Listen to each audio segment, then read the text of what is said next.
Mando, tulungan mo. Kuha mo ako, Mando. Isa lang, Mando. Kailangan mo. Sige na. Para mo nang awa, kailangan ako. Tutulungan mo ko, hindi ba? Tutulungan mo ko, Mando, hindi ba? Isa lang, kukuha mo ko, hindi ba? Para mo nang awa. Kukuha mo ko, hindi ba? Di ba? Mando, kailangan ko iniksyon. Sige na, kuha mo ko. Mando, sige na. Kuha mo ko. Sige na.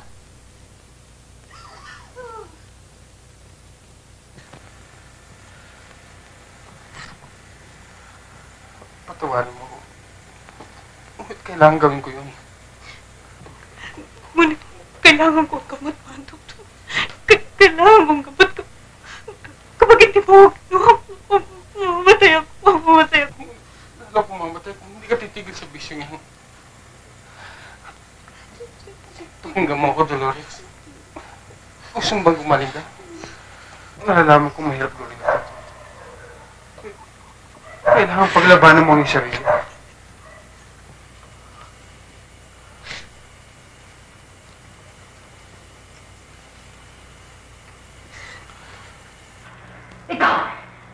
Ikaw ay nakalanan ng lahat. Sinusunod mo aking anak. Kung ano mo tuloy ka, demonyo ka na pumasok sa ulo ng anak ko. Kaya tuloy nagkasungay ang walang hiya. Emilia, igalang mo ang papa. Matapos mo kunin sa akin ng lahat. Ang pagmamahal ni Papa, ni Manuling, at ngayon ang aking anak. Pati ang bahay na ito. Lumayas ka! Huwag kang makialam. Ito'y bahay ko. Wala kang karapatan dito. Alam ng buong bayan kung sino ka. Anak sa labas, sa isang kung sino kasama. Pinagtatawanan ka ng buong bayan. Hindi mo ba alam? Wala kang karapatang kalagkarin ang putik mo sa bahay ko! Isa na namang veterano, professional, at premyadong Filipino actress, ang tatalakayin ko sa video na ito. Siya ay kilalang kilala, lalong-lalo noong kanyang kapanahunan, dahil sa kanyang kahusayan sa pag-arte, sa industriya ng pelikulang Filipino. Ngunit nalalaman mo ba, kung paano siyang nagsimula sa industriya, at kung nasaan na siya ngayon? Ito mga lods, ang magiging topic ko ngayon.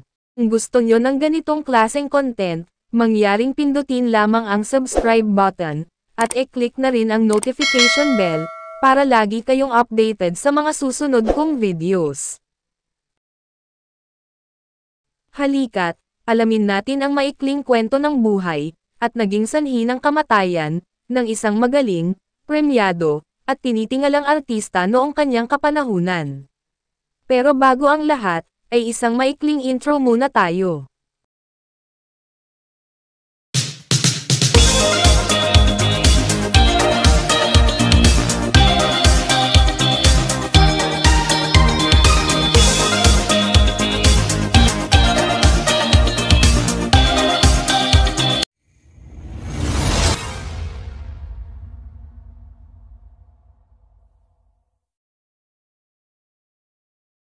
Isang paalala. Ibig ko lamang pong ipabatid sa mga taga-subaybay at manonood ng munting channel ko, na ako po ay hindi eksperto. Ang mga kwentong mapapanood nyo sa channel ko, ay hindi nagsasaad ng tama, at eksaktong impormasyon, tungkol sa pagsasalarawan sa subject ng topic ko. Ito ay bunga lamang sa aking mga pananaliksik.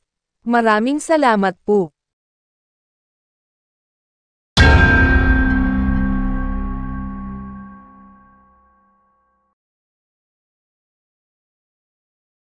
Si Rosario Violeta Solis Hernandez, na mas nakilala sa kanyang screen name bilang Charito Solis, ay isang kilalang veteranang aktres sa industriya ng pelikulang Filipino.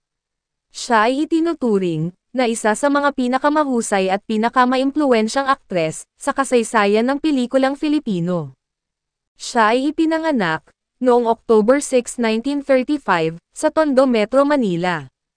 Sa edad na 19, nagsimula ang karera ni Charito Solis sa industriya ng pelikulang Filipino, nang dalhin siya at ipakilala ng kanyang tiyuhin, na isa ring sikat na direktor ng pelikulang Filipino, noong panahon na iyon, na si F.H. Constantino, kay Doña Narcisa de Leon, ang may-ari at pangkalahatang tagapamahala ng LVN Productions. Si F.H. Constantino ay isang kilalang personalidad sa industriya ng pelikula noong dekada 50 at 60.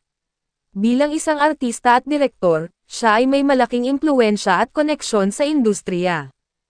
Napansin ni F.H. Constantino ang talento at potensyal ni Charito Solis sa pag-arte. Dahil sa kanyang paghanga sa kanya, si Constantino ang nagpakilala kay Charito Solis sa mga tagapamahala ng LVN Productions. Siya ang nagrekomenda at nagdala kay Charito Solis sa LVN Productions upang bigyan siya ng mga oportunidad sa pag-arte sa kanilang mga pelikula. Ang pag-introduce ni F.H. Constantino kay Charito Solis sa LVN Productions ay nagbukas ng mga pintuan ng oportunidad para sa kanya sa industriya ng pelikula.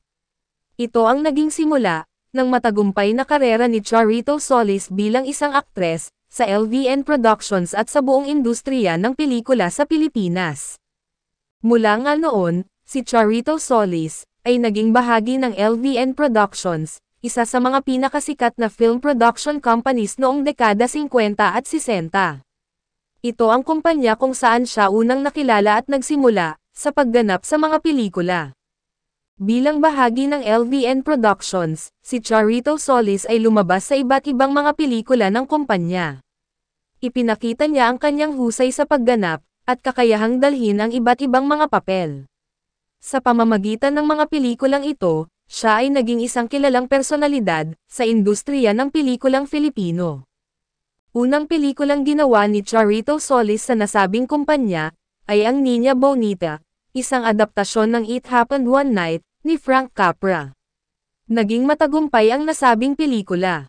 Kaya mula noon ay nagkasunod-sunod na ang mga alok kay Charito Solis upang gumanap sa mga pelikula. Dahil sa kanyang kahusayang ipinamalas sa pag-arte, ay napasama siya sa iba't ibang mga sikat rin na artista noong kanyang kapanahunan. At ilan pa nga sa mga sikat na pelikulang kanyang ginawa, ay ang mga sumusunod. Niña Bonita, noong 1955, kasama sina Hil de Leon, at Jaime de la Rosa. Malvarosa, noong 1958, kasama sina Caridad Sanchez, Levi Celerio, at Vic Silayan. Igorota, noong 1968, kasama niya sina Mario Monte, at Rick Rodrigo. Ina, Kapatid, Anak, noong 1979, kasama niya sina Lolita Rodriguez, Rio Locsin, at Loris Guillen. Karnal, noong 1983, kasama sina Cecil Castillo, Joel Torre, Philip Salvador, at Vic Silayan. Minsan May Isang Ina, noong 1983, kasama sina Maricel Soriano, William Martinez, Manilyn Reynes, at Nora Honor. Hinugot sa Langit, noong 1985, kasama sina Maricel Soriano, Ami Austria, at Dante Rivero. Inday Bote, noong 1985, kasama sina Maricel Soriano, Richard Gomez, Roderick Polotay, at Gloria Romero. Huwag Mong Buhayin ang Bangkay, noong 1987, kasama sina Just Oni Alarcon, Rita Avila, Romnick Sarmenta, at Ricky Davao. At Hindi Pa Tapos ang Labada Darling, noong 1994, na pinagbibidahan ni Vic Soto, kasama sina Dina Bonnevie, at Charmaine Arnaiz. Ilan lamang iyan, sa mga dekalibreng pelikulang ginawa, ng premyadong actress na si Charito Solis. Bukod pa rito, at dahil marahil sa husay niyang gumanap sa mga papel niya sa pelikula, si Charito Solis ang naging kauna-unahang Pilipinong aktres, na gumanap bilang lead role, sa isang international released Japanese movie, noong 1961 nang magbida siya sa pelikulang Shaka, ni Kenji Masumi, isang biographical film tungkol kay Shakyamuni Buddha. Lumabas siya sa isa pang pelikulang Hapones, ang The Princess and I, na ginawa ng Daiei Japan, na nagkaroon ng Philippine premiere sa Lyric Theater sa Escolta, noong October 10, 1962. Si Charito Solis ay namatay noong January 9, 1998, dahil sa cardiac arrest, sa kanyang tahanan sa Calamba, Laguna. Siya ay pumanaw sa edad na 62 taong gulang lamang. Ang kanyang mga labi ay inihimlay sa Manila Memorial Park, sa Parañaque City, Metro Manila. Ano't ano pa man, Ang nangyari sa buhay ng ating mga iniidolo, ay hinding-hindi kailanman matatawaran, ang kanilang mga naging ambag sa industriyang kanilang kinabibilangan, na minsan ang nagbigay sa atin ng saya, nagpangiti, nagpahanga, nagpaibig, at nagbigay inspirasyon sa ating kapwa. Ilan ang lalaki kumuha sa'yo, ha? Ilan na? Ilan na? Ilan na? Ilan na?